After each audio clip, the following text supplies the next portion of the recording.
میرا جسم میری مرضی والی عورتیں جو آزاد منش ہوتی ہیں، جن کا یہ جو یورپ جن سے پڑھا ہو، یہاں کی دیسی عورتیں اپنے بندوں سے طلاق لے کر وہاں کو کوئی بندہ پھنسا کر یہاں سے بھاگ گئی ایک بچہ ساتھ لے کر، وہاں ایک چھوٹے سے کمرے میں پڑی ہوئی کل سڑ رہی ہیں. یہ وہی ہیں موم بتی مافیا، میرا جسم میری مرضی والی عورتیں. ٹھیک ہے نا. یاد رکھیے ہمیرا اصغر بھی ایسی تھی، اللہ اس کی مغفرت کرے، اس کو بھی آرٹسٹ بننے کا شوق تھا اور یہ اپنے ماں باپ سے لڑ کر کراچی میں آ گئی. یاد رکھیں جیسی عورت تنہا ہوتی ہے اور مرد گدھ کی طرح اس پر جھپٹنے کے لیے تیار ہو جاتے ہیں عورت کا گوشت کھانے کے لیے. اسی کو بھی کسی نے اسی طرح پھانسا ہوگا اور بیچاری کو آخری دنوں میں ابھی جو رپورٹ آئی ہے کہ اس کے کسی بوائے فرینڈ نے اس کو مارا تھا اس فلیٹ میں. مجھے اتنا دکھ ہوا یہ سن کر. یاد رکھیں اگر یہ آج اپنے ماں باپ کے پاس ہوتی، اپنی حدود میں ہوتی جو اللہ نے اس کی حدود متعین کی ہیں، تو آج یہ عزت کے ساتھ زندہ ہوتی اور اس کے ایک دو بچے بھی ہوتے. اس نے اپنی حد سے تجاوز کی. اس نے اگر شادی کرنی تھی تو اپنے ماں باپ کو گاڑی میں نے یہاں پر شادی کرنی، اب اپنی مرضی تھوپ سکتی ہے شادی کے معاملے. لیکن گھر سے نکلنا، گھر سے بھاگنا، گویا آپ ساری دنیا کے مردوں کے ہاتھوں کھلونا بن جاتی ہیں، بھلے آپ اپنے عاشق کے ساتھ بھاگ جائیں.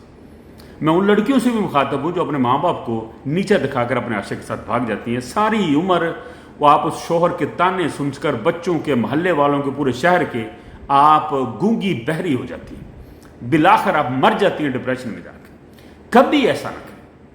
اب دیکھیں کہ اس کی لاش پڑی ہوئی تھی 6 مہینے سے. مرضی بھی اسی کی تھی اور جسم بھی اسی کا تھا، لیکن اس وقت اس کے پاس کوئی رونے والا نہیں تھا، کوئی ماتم کرنے والا نہیں تھا، کوئی دعا دینے والا نہیں تھا، کوئی سہارا دینے والا نہیں تھا. اکیلی پڑی تھی، صرف دیواریں تھیں اور بدبو دار لاش تھی جو دہائی دے رہی تھی کہ یہ ہے وہ عورت جس نے اپنی حد سے تجاوز کی اور اس کو یہ سزا مل گئی. بالآخر اس نے ویسے بھی مرنا ہی تھا، میں اس کو بیچاری کو کوئی نہیں دے رہا، لیکن یہ فیکٹ ہے. اگر وہ ایسا نہ کرتی، جو اس کا جو بوائے فرینڈ بنا تھا اس کو نہ مار کے جاتا، اپنے گھر میں رہتی بیچاری. ٹھیک ہے نا. فیکٹ تو ہے نا. جب ہم اسلام کی حدود کو پاٹتے ہیں تو پھر یہ سب تو ہوتا ہے. اس لیے اللہ تعالیٰ نے جو حدود بنائی ہوئی ہے نا، خدا کی قسم یہ بہت اچھی ہے.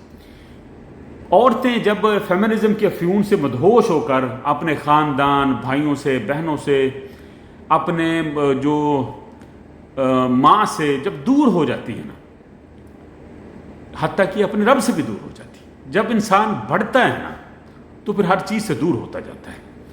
کل میری ایک لڑکی سے بات ہو رہی تھی، وہ منگیتری تھی اور ایک منگیتر تھا اس کا. تو میں ان سے بھی تھوڑا سا کہنا یہ چاہتا ہوں، دراصل جب آپ کا نکاح یا منگنی شنگنی ہو جاتی ہے نا، تو آپ لوگوں کو چاہیے کہ آپ مہذب گفتگو کریں، کسی پر اپنی مرضی نہ تھوپے، کوئی حدود نہ بنائیں. یہ وہی چیز ہے، یقین جانو یہ وہی چیز. جب آپ اپنی مرد، اپنی عورت کو یا اپنے شوہر کو ہائی جیک کرتی ہیں نا، ان پر ریسٹرکشن لگاتی ہیں، یہاں نہیں جانا، وہاں نہیں جانا، اٹھ کے بیٹھ جاؤ، کھڑے ہو جو، یہ کیا وہ کیا، تو انسان زچ ہونا شروع ہو جاتا ہے، اس کا دل کھٹا ہونا شروع ہو جاتا ہے آپ سے. ٹھیک ہے نا. تو مجھے کسی نے کہا یہ تو شک ہے. میں نے کہا، ایک عورت نے کہا یہ مجھے جب بتا رہی تھی تو میں نے کہا یہ تو شکی لگتا مجھے آپ کو. اس نے کہا شکی نہیں ہے، وہ مذہبی سا ہے. میں اور سر پکڑ کر بیٹھ گیا، کیونکہ مذہبی جو شدت پسندی ہے، میں اسلام کے ساتھ ہوں لیکن مذہبی شدت پسندی کے ساتھ نہیں. یہ وہی منافق لوگ ہوتے ہیں جو ایک ہی گھر میں رہتے ہیں، 4-5 بھائی، اور ایک واش روم ہوتا ہے، سب رات کو ہم بستری کر کے نہاتے ہیں اور جنگلیوں کی طرح پھرتے ہیں ہم بھائیوں کے ساتھ ادھر ادھر. وہاں پر ان کی غیرت گوارا نہیں کرتی، وہاں پر ان کو اسلام نظر نہیں آتا، جو حرام ہوتا ہے. لیکن ایسی چھوٹی چھوٹی باتوں کو ہوا بنا کر اپنی عورتوں کو زج کرتے رہتے ہیں.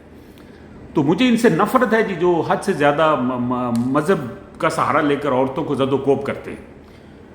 ہمارا بھی کوئی جاننے والا تھا، وہ بھی جب اپنی عورت کو باہر لے کر جاتا تھا نا، وہ بھی اسی طرح مدنی چینل کا تھا، اس میں کھویا ہوا، حد سے زیادہ بڑا ہوا بندہ تھا وہ بھی مذہبی معاملات میں.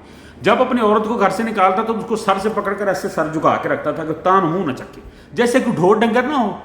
جب مذہب میں آپ حد سے زیادہ بڑھ جاتے ہیں تو آپ مریض بن جاتے ہیں، پاگل ہو جاتے ہیں. اور ایسے ہی پاگل ہیں جو اپنی بیویوں کو زندہ جلا دیتے ہیں، مار دیتے ہیں، اپنی بیٹیوں کو قتل کر دیتے ہیں غیرت کے نام پر. ٹھیک ہے نا. آپ میانہ عربی سے اپنے بچیوں کی تربیت کرو، اور بچیوں سے بھی کہتا ہوں کہ آپ اپنی حدود کا خیال رکھیں، ماں باپ کی مرضی کو شامل حال رکھیں، ان کی دعاؤں کے ساتھ گھر سے رخصت ہو. آپ اپنی پسند کی شادی کر سکتی ہیں، اسلام آپ کو اس کی اجازت دیتا ہے. لیکن گھر سے مت بھاگیں کسی غیر کا سہارا لے کر, کسی کو اپنا سمجھ کر. ماں باپ بہن بھائیوں اور شوہر سے بڑھ کر آپ کے لیے کوئی نہیں ہے. اور کئی تو شادی شدہ عورتیں بھی گھروں سے بھاگ جاتی ہیں اپنے شوہر کو قتل کروا کر. یہ بہت بڑا کیا کہتے ہیں رانگ ایگزٹ ہوتا ہے آپ جیسی عورتوں کے لیے. پھر وہ ساری عمر جیل میں یا کسی کے تانوں میں پڑی رہتی ہیں, بالکل اسی لاش کی طرح جیسے ہمارے اصغر 6 مہینے پڑی رہی تھی, کوئی اس کے پاس نہیں جاتا تھا. دعا میں یاد رکھیے.